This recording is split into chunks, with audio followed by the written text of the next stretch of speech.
దేవుని నామానికి స్తోత్రం. హల్లెలూయా. ప్రభువైన యేసుక్రీస్తు నామములో అందరికీ కూడా మరొకసారి నా హృదయపూర్వక వందనాలు. మొదటి కొరింథీయులకు రాసిన పత్రిక 3వ అధ్యాయం 5-6 వచనాలు చదువుకుందామండి. అపోల్లో ఎవడు, పౌలెవడు? పరిచారకులే కదా. ఒక్కొక్కరికి ప్రభువు అనుగ్రహించిన ప్రకారం వారి ద్వారా విశ్వసించితిరి. నేను నాటి తిని, అపోలో నీళ్లు పోసెను, వృద్ధి కలుగ చేసిన వాడు దేవుడే. ఆమేన్. హల్లెలూయా. పౌలు గారు రాసిన ఈ మాటలు అప్పటి కాలం కన్నా కూడా ఇప్పటి కాలానికి చాలా చక్కగా సూట్ అవుతాయండి. ఎందుకంటే అప్పుడు పౌలు, అపోలో అని, పేతురు అని కొంతమంది సేవకులే ఆ దినాలలో అందుబాటులో ఉన్నారు.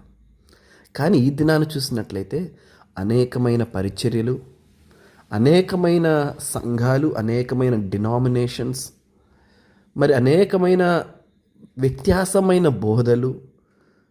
సో ఇవన్నీ కూడా ఆ దినము కంటే ఈ దినం ఎక్కువగా చూస్తూ ఉన్నాం.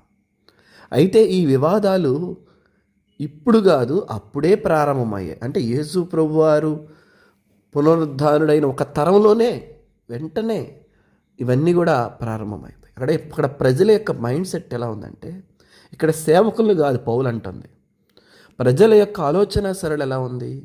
నేను పౌలు వాడను, నేను అపోలో వాడను అని వారు ఒక ప్రాంతాన్ని, ఒక తెగకి చెందినట్లు, ఒక జాతికి చెందినట్లు. అదే ఇప్పుడు మనం మనుషుల్లో చూస్తామే, మేము పలానా వారము, మేము పలానా ఇంటి పేరు వారము, మేము పలానా ఊరు వారము. సో ఈ సపరేషన్ స్పిరిట్ అనేది సైతాన్ నుంచి వచ్చిందనమాట.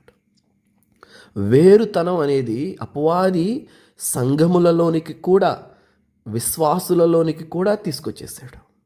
అది ఎప్పుడు ప్రారంభం అవ్వాల, అది ఆ రోజు నుంచే ప్రారంభమైపోయింది. ఈ వేరుతనం అనేది పౌలు ఎవడు, అపోలో ఎవడు అని చెప్తా ఉన్నాడు. పౌలు గారు వివరిస్తున్నాడు. కొరింథీ సంఘంలో వచ్చిన భేదాభిప్రాయాలను గురించి పౌలు వివరణ ఇస్తున్నాడు. యాక్చువల్గా ఇవన్నీ కొరింథీ సంఘములో ఉన్న క్వశ్చన్స్ని మరి పౌలు గారికి లెటర్ రాస్తారు అక్కడ ఉన్న ప్రజలు. సో అప్పుడు లెటర్ రాస్తున్నాడు కొరింథీ సంఘానికి పౌలు. ఏంటి, నేను ఈ మాటలు వింటున్నాను, దీని గురించి ఈ డిస్కషన్ జరుగుతుందని వింటున్నాను. అసలు పౌలు ఎవడు, అపోలో ఎవడు?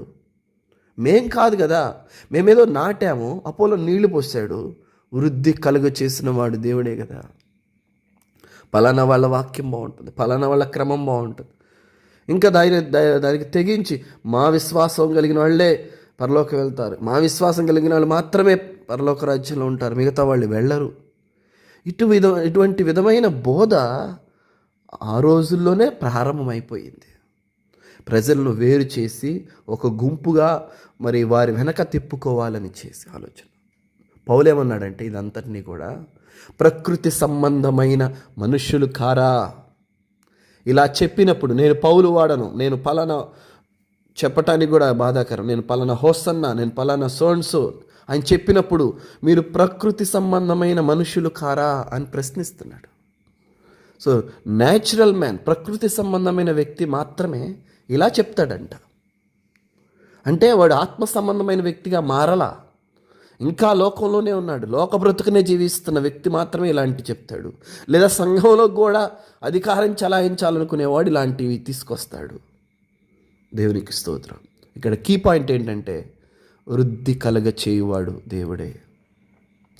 నువ్వు ఎక్కడికి వెళ్ళినా, ఏ దైవజనుడి దగ్గరికి వెళ్ళినా, ఏ ప్రాంతానికి వెళ్ళినా, ఏ సంఘానికి నువ్వు వెళ్ళినా ఆశీర్వదించాల్సింది, గొప్ప చేయాల్సింది దేవుడు.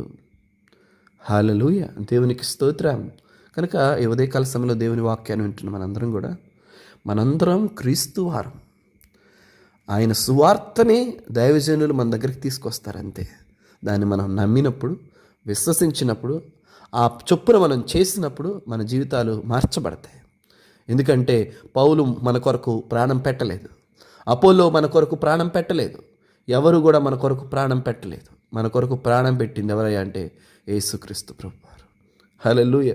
సో యేసుక్రీస్తు ప్రభువారి శిష్యులం, ఆయన పిల్లలం, ఆయన తన స్వరక్తం ఇచ్చి సంపాదించిన బిడ్డలం మనం.